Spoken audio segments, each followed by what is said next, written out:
Somewhere in America, right now, there is a steel toolbox sitting in a garage. It probably belonged to your father, maybe your grandfather. Open it and you'll find them. Chrome wrenches, sockets, a ratchet worn smooth by decades of hands, and stamped into the steel, one word: Craftsman. For most of the 20th century, that word meant something close to sacred in this country. It meant American steel. It meant a tool your kid would inherit. It meant a promise so absolute that it sounded like a joke. If it ever breaks, we replace it, forever. No receipt, no questions. So here is the strangest fact in the history of American manufacturing. Sears never made a single Craftsman tool. Not one. Not a wrench, not a socket, not a screwdriver. There was never a Craftsman factory. There was never a Craftsman forge. The most trusted toolmaker in America wasn't a toolmaker at all. And that's only the beginning, because the invention that helped define this brand, the one in almost every one of those toolboxes, was created by an 18-year-old kid working a store floor in Massachusetts. He sold it to Sears for $10,000. A jury would later decide the company got that patent by fraud, and he would spend the next 20 years of his life fighting them for it. This is the story of the greatest trick in American branding, and of the promise that finally broke. It starts with a name that cost $500. In 1927, Sears, Roebuck and Company was not a manufacturer. It was something arguably more powerful. It was the largest retailer on earth, built by a railroad station agent named Richard Sears, who had once bought a crate of unwanted. By the 1920s, the Sears catalog was in more American homes than almost any book except the Bible. People called it the consumer's Bible. You could order clothes from it, furniture, tools. You could order an entire house. But Sears had a problem.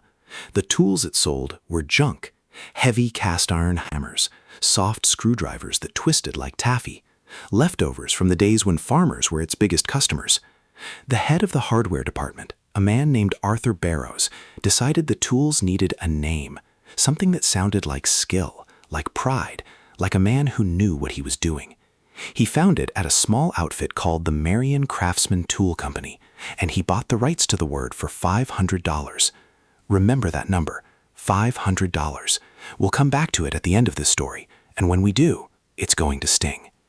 Because a name alone is worthless, and that's where the second man comes in.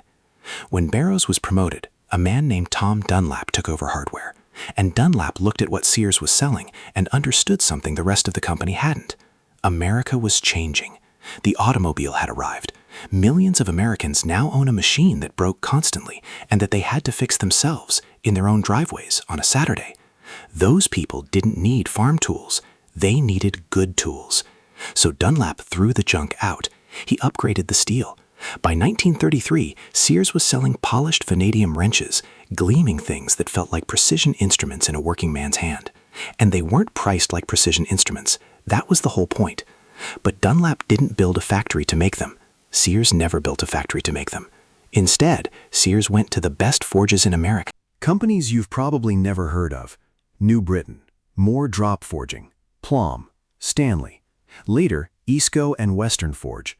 Real factories full of real men hammering white-hot steel into wrenches. Sears handed them the designs, the specifications, the quality standards, and then Sears stamped its own name on the finished tool. Think about what that means. Every legendary Craftsman wrench in every garage in America was made by someone else, and almost nobody knew. If you own a vintage Craftsman tool, look closely. Somewhere on the steel there's a single stamped letter or symbol. That's a code. It tells you which factory actually made it. Sears customers held that secret in their hands for 80 years and never read it. So if Sears wasn't a manufacturer, what exactly was it selling? It was selling trust. And to sell trust, Sears made a promise no one else in America was willing to make. If a Craftsman hand tool ever failed, you brought it back and they replaced it, free, for as long as you lived.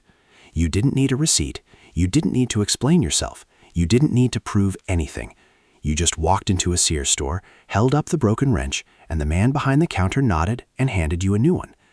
That handshake, repeated millions of times across millions of Saturdays, is the entire foundation of this brand. Craftsman didn't own a single forge. It owned something better. It owned the confidence of the American middle class. And for decades, that was enough. By the 1960s, Sears was selling more than 1 million wrenches a year. If you've ever worked on a car, you know the problem he solved. You're under the hood, hands slick with grease, and you need to swap the socket on your ratchet, and a socket won't come off. So you're yanking at it, two hands, cursing, and the whole thing slips. In 1963, in his own time, Roberts built something better. A ratchet with a push button on the head. Press it, and the socket pops right off. One hand. Every mechanic who has ever used one knows exactly how good that feels. He built a prototype. He filed for a patent.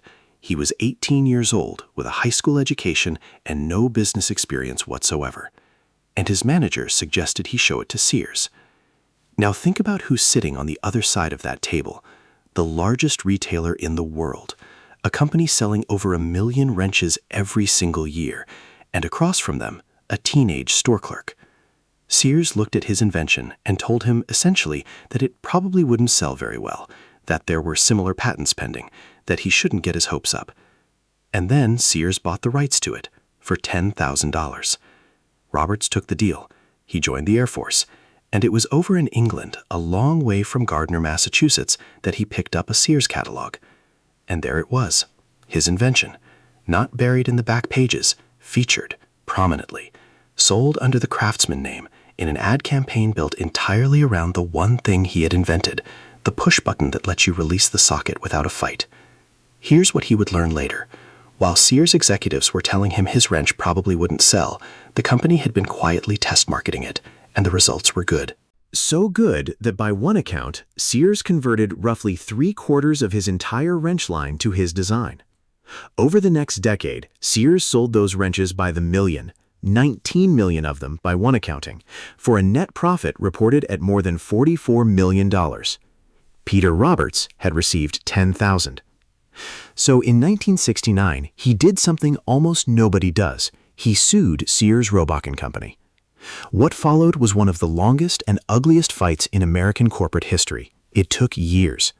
And when a federal jury finally looked at the evidence, at what Sears had said to that 18-year-old, and what Sears had actually been doing behind his back, the jury reached a conclusion. Sears had obtained his patent fraudulently.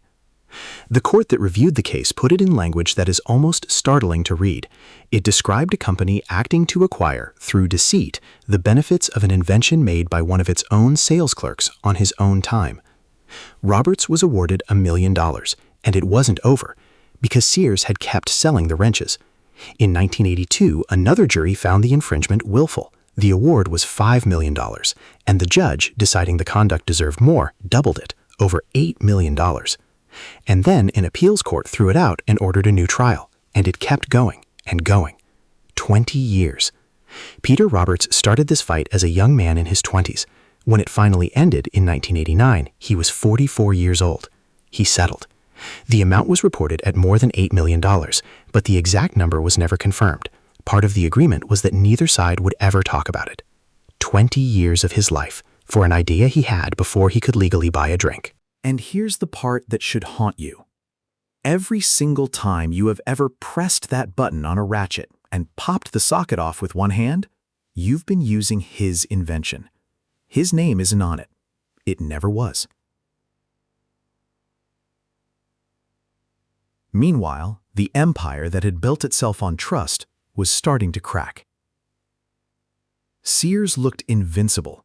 In 1974, it moved into the tallest building in the world and put its name on the sky over Chicago. It even tried to invent the internet, launching an early online service in the 1980s, decades before anyone else in retail was thinking that way. But the company that had conquered America by mail order somehow could not survive the arrival of a catalog you could read on a screen. Store by store, year by year, Sears began to die. Between 2011 and 2017 alone, it closed more than 2,000 stores. And as Sears withered, so did the promise. In 2012, the lifetime warranty on a whole range of Craftsman lawn and garden hand tools, the rakes, the shovels, the hoses, the clippers, quietly changed. Lifetime became 25 years, and you needed your receipt. Then came the quiet indignities. Fewer stores to walk into. Tools discontinued, so there was nothing left to exchange them for. Limits on how many you could bring back in a day. The handshake was becoming a phone call, then a hold queue, then a form. The tools still worked. They had always worked. It was the promise that was failing. And then, in January of 2017, it ended. Sears sold Craftsman. The buyer was Stanley Black & Decker, one of the very same manufacturers that had actually been making the tools all along. The deal was valued at around $900 million. $900 million. For a name that Sears had bought in 1927 for $500. That is the entire story of Craftsman in 2 numbers. Sears never owned a forge. It never owned a factory. It never made a tool. What it owned was a word and the trust of a nation. And when the company finally collapsed, the word floated free and was sold to the highest bidder. Today you can still buy a Craftsman tool. You'll find them in Lowe's, in Ace Hardware, on Amazon. Some are made in America with global materials. Some are made overseas. The warranty still officially exists, but the man behind the counter who used to just nod and hand you a new wrench is not there anymore. He isn't anywhere. So what did Craftsman actually make? Not tools.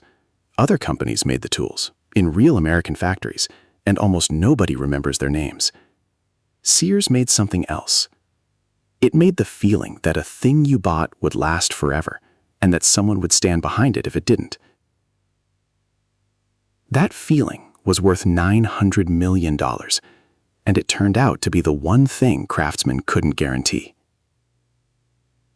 But go back to that garage. Go back to that steel toolbox that belonged to your father. Open it. Pick up one of those old wrenches, the heavy ones, the ones with the mirror chrome and the word USA stamped into the steel. Turn it over in your hand. 50 years old, maybe 60. Still perfect. Still ready to work. It was never made by craftsmen. It was made by men in a forge in Connecticut or Colorado or Massachusetts whose company names nobody remembers and whose faces nobody photographed. They did their part. They built something that outlived the promise, outlived the store, outlived the company that took the credit. And it's still sitting there in the dark, in a toolbox in a garage, waiting for someone to need it.